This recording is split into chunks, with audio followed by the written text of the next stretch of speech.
Thanks for joining me on Wilderness with Amani. It's a quick turnaround with clips because I took vacation days to extend last week, and then I worked a couple days, and I'm going fishing again. My goal was to get out here around 7 a.m., 7:30. It's 10. I just got my boat ready. 11-hour shift at work yesterday, plus old age, plus 2-hour drive equals 10 a.m.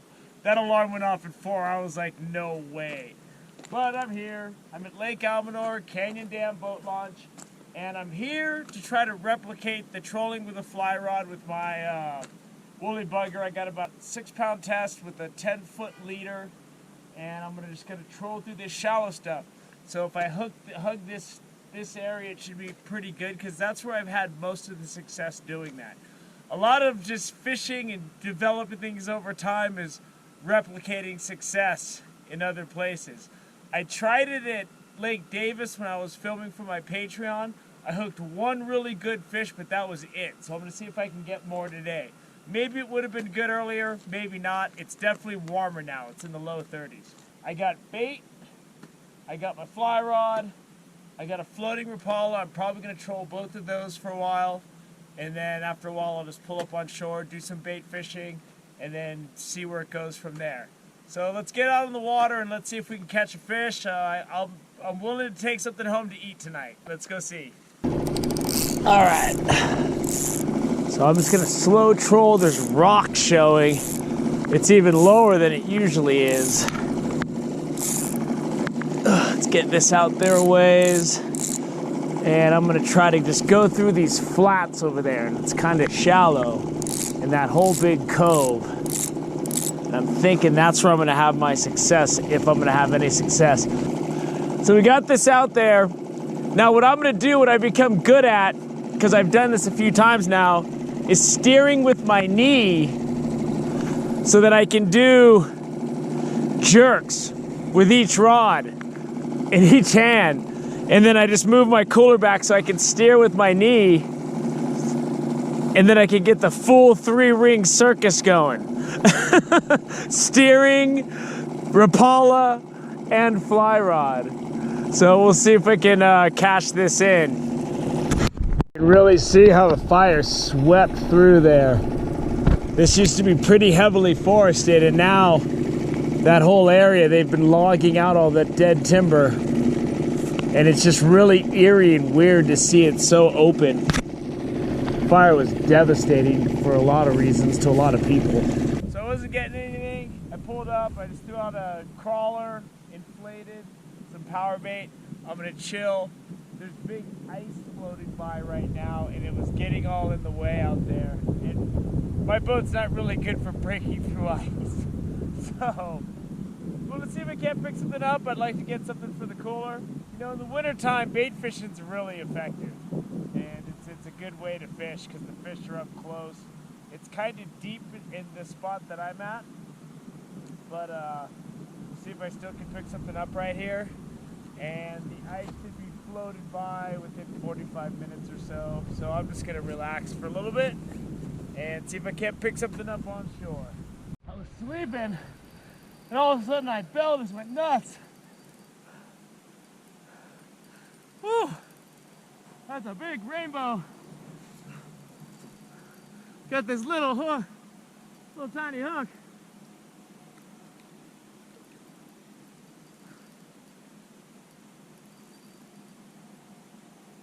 Come on, boy.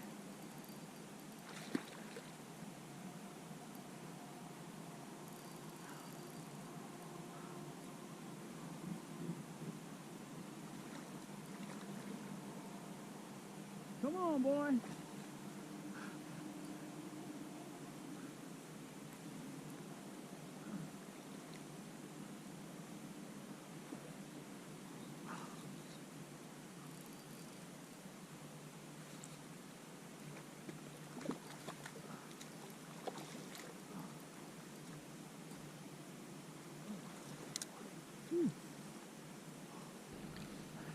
The hook is right, it's just right in that joint in its mouth.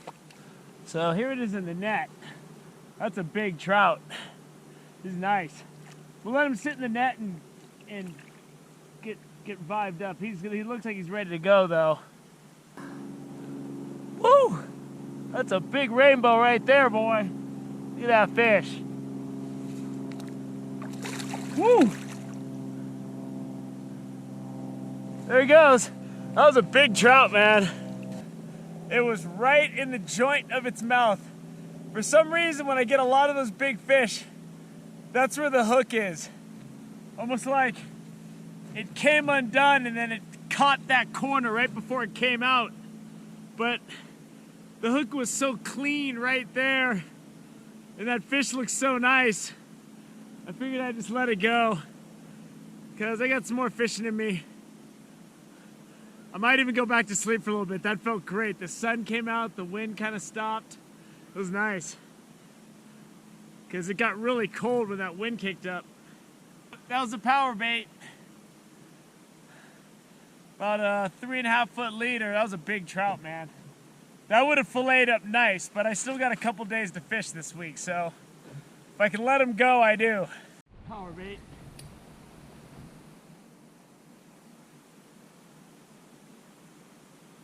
Oh, he dropped it. I saw my line just go limp. There he goes.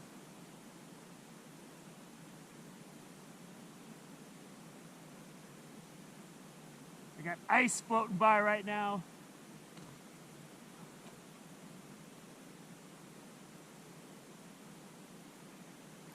There we go. Maybe this guy won't be so lucky. Another nice fish. That other fish was really big to cook. I'm getting the power, they're hitting the power bait in about a 27 count of water. Oh! I just got sand down my pants. Pants full of sand. Another nice rainbow though.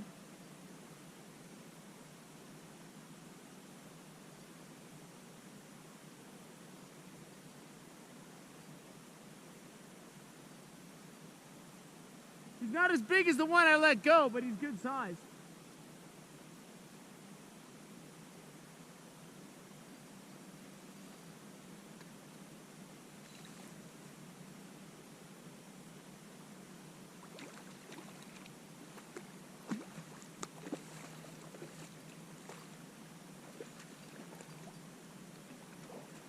Woo! That's a beautiful rainbow there. I'm eating this one.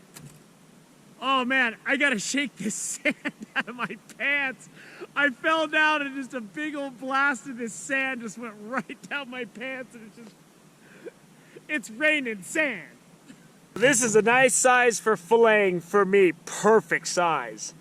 And I could definitely cook this guy up and enjoy a really nice trout dinner. The other fish was probably over 20 inches. It was big. It had a lot more girth to it. So this will be a better meal for me, and he swallowed the hook, so it all worked out. And this right here is where I went down. I went down and got a pants full of sand.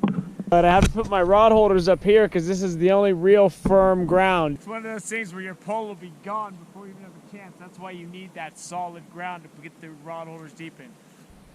So I'll go ahead and show you this fish right now because I'm going to go out and troll, and if I get anything I'm probably going to let it go. But that's a nice 17-inch rainbow right there. Really fat, beautiful fish. Just to keep it really fresh, I just cleaned him out to get the just get the blood out of him and stuff. I'm going to fillet him when I get home. But it's got some nice pink meat going. It's going to be really tasty. Let me go pack this guy on snow in the cooler, and let's get back out there. I decided not to bring my lead core line, and now I regret it because now the ice is all cleared off in this area, and those fish I was getting were all down around 27 count from when my weight hit the bottom. And I tried casting in like 10 feet of water. I didn't get any hits. But I'm just gonna go around this corner and then I'm gonna troll my way back to the boat ramp and call it a day. Well, that's gonna do it.